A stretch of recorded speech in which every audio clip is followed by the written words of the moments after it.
വർഷങ്ങൾക്ക് മുന്നേ ഇവിടെ ഉണ്ടായിരുന്ന ഒരു ഓലിയാണിത്. ആദ്യമേ ഇവിടെ ഒരു ചെറിയൊരു കുഞ്ഞൊരു കുഴിയാണ് ഉണ്ടായിരുന്നത്, ഉറവയൊക്കെ വന്ന്. അപ്പോൾ ഞങ്ങൾക്ക് വെള്ളത്തിനും ബുദ്ധിമുട്ട് വന്ന സമയത്ത് ഞങ്ങളിത് മാന്തി നോക്കുകയും ആ നെടുക്ക് സെൻറ്ററിൽ ഒരു പാലം കണ്ടോ, ആ പാലം അങ്ങനെ അവിടെ തന്നെ ഉണ്ടായിരുന്നു. ഇപ്പോഴും അത് അച്ഛൻ മാറ്റിയിട്ടില്ല, അതിപ്പോഴും അതേപോലെ തന്നെയുണ്ട്. പിന്നെ അവിടെ കുറച്ച് ചാക്കും കാര്യങ്ങളൊക്കെ അച്ഛൻ വെച്ച് കൊടുത്തു, കാരണം ഇങ്ങനെ അഴുക്കൊന്നും വന്ന് ചാടാതിരിക്കാനായിട്ട്. പക്ഷേ ഇത് എന്താ പറയുക, പൂർവികരായിട്ട് ഉണ്ടാക്കിയിട്ടൊരു കുഴിയാണ്. എൻ്റെ അച്ഛൻ്റെ വീട്ടുകാർ വരുമ്പോഴും ഈ സംഭവം ഇവിടെ മണ്ണ് മൂടി കിടക്കുകയായിരുന്നു.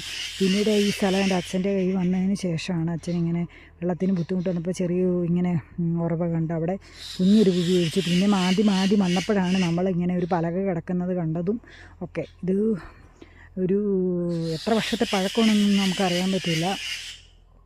കുറേ വർഷത്തെ തന്നെയാണ് പഴക്കം ഉണ്ടാകുമെന്നുള്ള കാര്യം ഉറപ്പാണ്. നല്ല ശുദ്ധമായിട്ടുള്ള വെള്ളമാണ്. പിന്നെ ഇതാണ് ഏലം. ഇവിടെ എല്ലാം ഇടുക്കികളിൽ മൊത്തം ഏലക്കൃഷിയാണല്ലോ സാധാരണ ഉള്ളത്. ഇതുണ്ടോ, ഏലം ഇങ്ങനെ നട്ടു പിടിപ്പിച്ചേക്കുന്നുണ്ടോ. പിന്നെ അവിടെ കാണുന്നുണ്ടോ, ഉണ്ടോ, പഞ്ചായത്തിലോട്ടുള്ള വെള്ളം ഇടിക്കുന്ന കുളമാണത്. അവിടെ അതൊക്കെ നോക്കി എത്ര നല്ല നീറ്റായിട്ട് അത് കെട്ടി മറച്ചിട്ടാണ്. ശുദ്ധമായിട്ടുള്ള വെള്ളമാണ് ഇവിടെ കിട്ടുന്നത്. ഇവിടെ എന്നൊക്കെ പറഞ്ഞ് നല്ല മനോഹരമായിട്ടുള്ള സ്ഥലമാണ്.